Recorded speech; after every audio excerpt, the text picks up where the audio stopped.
السلام علیکم ورحمۃ اللہ وبرکاتہ۔ یہ ویڈیو بنانے کا ایک مقصد ہے، یہ امت کئی مسلکوں میں کئی جماعتوں میں بٹی ہوئی ہے، تو یہ امت کو جو ہے نا متحد کرنا ہے، اس لیے کہ اس دنیا کو ہم نے تہذیب دی، اخلاق دیے، اور آج ہم بٹ کر رہ گئے۔ تو وہابی ہے، تو بریلوی ہے، تو دیوبندی ہے، تو جماعت اسلامی ہے۔ ارے یار، ان بنیادوں پر اگر نجات ملتی تو یہ سرٹیفکیٹ حاصل کرنا کتنا آسان تھا۔ ان جماعتوں کی تاریخ کو اگر دیکھیں تو 60-70 سال سے زیادہ تو نہیں۔ کیا اس سے پہلے اسلام باقی نہیں تھا؟ کیا اس سے پہلے مسلمان باقی نہیں تھے؟ دراصل بات یہ ہے، ہماری عبادتوں سے، ہماری ریاستوں سے اسلام کے دشمنوں کو کوئی پرواہ نہیں ہے، کوئی پرواہ نہیں ہے۔ یہودیوں نے اس پوری دنیا کو 3 دائروں میں گھما کے رکھا ہے اور 3 دائروں میں پھنسا کے رکھا ہے۔ سب سے پہلے انہوں نے سیکولرزم کا نعرہ دیا اور کہا تمہیں اللہ چاہیے تو مسجدوں میں ملے گا، فلاں چاہیے تو مسجدوں میں ملے گا۔ زندگی اور نظام زندگی سے اللہ کو نکالو، بے دخل کرو اور اس میں وہ کامیاب رہے۔ دوسرا نظام سود پر مبنی پوری دنیا کے کاروبار کو قائم کیا۔ نتیجہ کیا نکلا؟ علامہ اقبال کہتے ہیں تجھ پر آیتیں کیسے اثر کریں گی، تجھ پر حدیثیں کیسے اثر کریں گی جب تک کہ یہود کا پھیلا ہوا نظام سود خواری سے تو باہر نہ نکل جائے۔ تیسرا نظام انہوں نے یہ پھیلایا، پوری انسانیت کے سامنے سے شرم و حیا کا تصور مٹایا۔ انجام کیا نکلا؟ یورپ کا فیملی سسٹم خراب ہوا، تباہ و برباد ہوا۔ بل کلنٹن کے وہ الفاظ نہ بھولیے، کہا اور چند سالوں کے اندر پوری امریکہ کی زمین پر حرامی بچوں کی بھرمار ہوگی، کیونکہ ہمارا فیملی سسٹم تباہ و برباد ہو کر رہ گیا۔ یہ نظام دے کر انہیں دنیا سے کوئی فکر نہیں تھی۔ آج بھی اسلام کے دشمنوں کو نماز پڑھنے والے، روزہ رکھنے والے، حج و عمرہ کرنے والوں سے کوئی فکر نہیں ہے۔ انہیں ڈر ہے تو اسلام کے اس طبقے سے جو اسلام کو مذہب نہیں، نظام زندگی سمجھتا ہے، جو آئیڈیالوجی کے طور پر جس نے اسلام قبول کیا دنیا والوں سے کہتا ہے دیکھ تیرا رومن راج چلا گیا، کمیونزم اپنی ہی زمین پر بے موت مر گیا، کیپٹلزم کی بربادیاں تو نے آنکھوں سے دیکھ لی۔ اگر اس دنیا کو راحت چاہیے تو ایک ہی راحت ہے، وہ ہے دین اسلام میں ہے، دین اسلام میں ہے۔ اور یہ دین اسلام کی راحت کون پہنچائے؟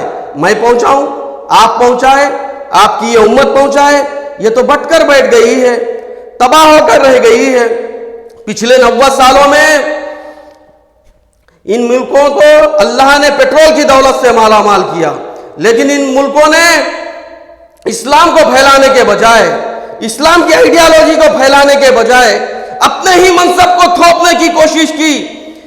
اس پوری امت کو اسلام کی عظیم و شان ماضی سے ہٹایا، اس امت کے نوجوانوں کو بغاوت پر آمادہ کیا، اور جو قوم اپنے ماضی کو بھول جاتی ہے وہ کبھی مستقبل کے منصوبے بنا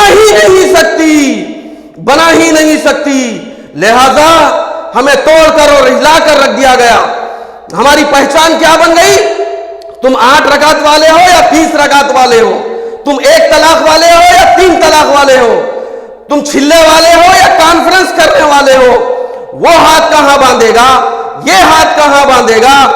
میرے نبی نے تو کہا تھا جو ہماری طرح نماز پڑھے، ہمارے قبلے کو قبلہ بنائے، ہمارے ہاتھوں کا ذبیحہ کھائے، فرمایا ہم میں سے ہے۔ ہماری پہچان مسلکیں نہیں ہیں، ہماری پہچان تاریخیں اور تنظیمیں نہیں ہیں، ہماری پہچان عقیدہ توحید بھی ہے، حب نبوی بھی ہے، عظمت صحابہ بھی ہے، اور اسلام کے بھیجے ہوئے قوانین کا نفاذ بھی ہے۔ ہم نے اتحاد اور اتفاق کی بات چھوڑ دی، ہماری صفوں میں درار آ گئے۔ کیا ملا اس ملکوں کو؟ ہر 4 گلی بعد ایک 4 اینٹ کی مسجد بنا لی، امت کو توڑ کر ٹکڑے نہیں بلکہ قیمہ کر کر رکھ دیا گیا. یہ جماعت، وہ جماعت، یہ امت پوری دنیا کے لیے رہبری کا درجہ رکھتی تھی، آج جماعتوں میں بٹ کر رہ گئی ہے. ہم امت محمدیہ ہیں. میری ماں، میری بیٹی، تمہاری پہچان یہی ہے. اگر تمہارے چھت کے نیچے دین آ جائے، تمہاری گود میں اگر دین آ جائے، دنیا کی کوئی طاقت، دنیا کی کوئی حکومت، دنیا کا کوئی منصوبہ اس ملک میں تو دور، دنیا کے کسی بھی ملک کے اندر اسلام کے سورج کو غروب نہیں کر سکتا. میری ماں، اپنے آپ کو پہچان. تیری ایک دعا عرش کو ہلا سکتی ہے، اپنے من مطابق فیصلے اتار سکتی ہے. تیری پہچان تیرا لباس نہیں ہے، تیری پہچان تیرا میک اپ نہیں ہے، تیری پہچان تیرے زیور نہیں ہے. تیری پہچان اسلام معاشرے کا طریقہ ہے، نبی کی سنت ہے، نبی کا طریقہ ہے. آج اس امت کے بڑے افسوس کی بات ہے، اس ملک میں نواب بٹیر اور مرغے لڑاتے ہوئے مر کے چلے گئے، اور آج یہ علماء اپنی اپنی جماعت بنا کر لڑا رہے ہیں. اسلام کی دعوت پر آ جائے تو فتویٰ ہے. ارے دو نا یار فتویٰ، حرام روزی کے خلاف دو، شراب نوشی کے خلاف دو، گنجا بازی کے خلاف دو، مسلم معاشرے میں بڑھتی ہوئی بدامنی کے خلاف دو. لیکن کیا کرو گے ان فتووں کا؟ جب میرا نبی قیامت کے دن پوچھے گا تم نے میری ہی امت کے ٹکڑے کیے، میری ہی امت کو بگاڑا، کیا جواب ہوگا؟ ایک بات بتانا چاہتا ہوں، اسلام میں حقوق اللہ 25% ہے، حقوق العباد 75% ہے. نماز چھوٹ گئی، اللہ چاہے تو معاف کرے، لیکن آپ نے کسی بھائی کی 1 فٹ زمین مار لی، 1 روپیہ بھی مار لیا، امانت میں خیانت کر دی، تو یہ اللہ اس وقت تک معاف نہیں کرے گا جب تک یہ بھائی اس کو معاف نہ کرے جس پر نجات موقوف ہے. آپ ہاتھ کہاں باندھے، آپ نے کیا کہا کیا نہیں کہا، یہ ہماری پہچان نہیں ہے. اس بنیاد پر اگر جنتیں دی جاتی، جہنم میں بھیجا جاتا تو کوئی باقی نہیں رہے گا. حقوق العباد پر توجہ دیجئے، ایک بہترین انسان بنیے، درد مند دل پیدا کیجئے. کسی غریب کے چولہے جلانے میں، کسی مجبور کی مجبوری کو دور کرنے میں، کسی بیمار کی دوا کو خریدنے میں، کسی پڑوسی کے دکھ اور تکلیف میں شامل ہونے میں اللہ کے رسول کے اس قول کو نہ بھولیے. کہا اگر تم سالن بناؤ تو تھوڑا پانی زیادہ کر لو اور اپنے بھوکے پڑوسی کا خیال کرو، بھوکے پڑوسی کا خیال کرو. خاندانوں میں بٹ گئے، یہ سید ہے، یہ شیخ ہے، یہ مرزا ہے، یہ چاؤش ہے، یہ یہاں کا ہے، یہ وہاں کا ہے. ارے کب تک چلو گے؟ دنیا والے تو ہمارے لیے کیا کیا منصوبے بناتی ہے، نئی نئی مشکلیں پیدا کرتی ہے. اس میڈیا نے تو ہم کو کہیں کا نہیں چھوڑا. اگر ہم اخلاق کو ٹھیک کر لیں، اخلاق کو مضبوط کر لیں تو کوئی میڈیا کام نہیں آئے گا. مکہ مکرمہ میں اللہ کے نبی نے چاند کے 2 ٹکڑے کر کے دکھائے، انگلیوں سے پانی نکلا، ابو جہل کی ہاتھوں کی کنکریوں نے کلمہ پڑھا. یہ دیکھ کر مکے والے مسلمان نہیں ہوئے، معجزے تھے لیکن معجزے دیکھ کر مسلمان نہیں ہوئے. جب اللہ کے نبی مکے کو فتح کیے اور لوگوں سے کہا جاؤ تم سب آزاد ہو، تم سے کوئی بدلہ نہیں لیا جائے گا، جو کام معجزوں نے نہیں کیا سارے مکے والے مسلمان بنے. یہ میرے نبی کے اخلاق نے کر کے دکھایا، میرے نبی کے اخلاق نے کر کے دکھایا. آج بھی اس ملک کو ہمارے بلند اخلاق کی ضرورت ہے، ہمارے بلند معیار والی زندگی کی ضرورت ہے. ہم دین اسلام کے ترجمان ہیں، دین اسلام کے ترجمان ہیں. لوگوں کا چھوڑو، یہ آج بھی یہ امتیں اور یہ قومیں مسلمانوں کی طرف اس لیے لگے ہوئی ہے. یہ جو ظلم ہو رہا ہے، ظلم کرنا ان کے لیے ممکن ہے کہ نہیں داستان ہو، لیکن ظلم سہنا ہمارے لیے پرانی داستان ہے. دن بدلیں گے، یہ ہماری غفلتوں کا صلہ ہے. اللہ نے یہود و نصارہ کو اس لیے باقی رکھا کہ جب بھی چپٹ پڑے یہ امت سمجھ سکے, اپنے منصب کو پہچان سکے.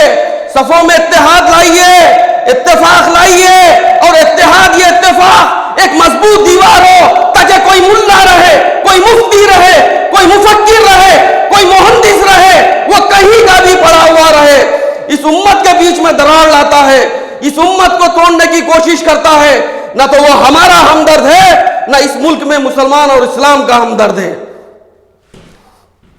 آخری بات بتانا چاہتا ہوں, اس دنیا نے ہم کو حنبلی, شافعی, مالکی, بریلوی, یہ جماعت وہ جماعت سے اٹھا کر جو نام دیا ہے یہ لوگوں نے دیا ہے.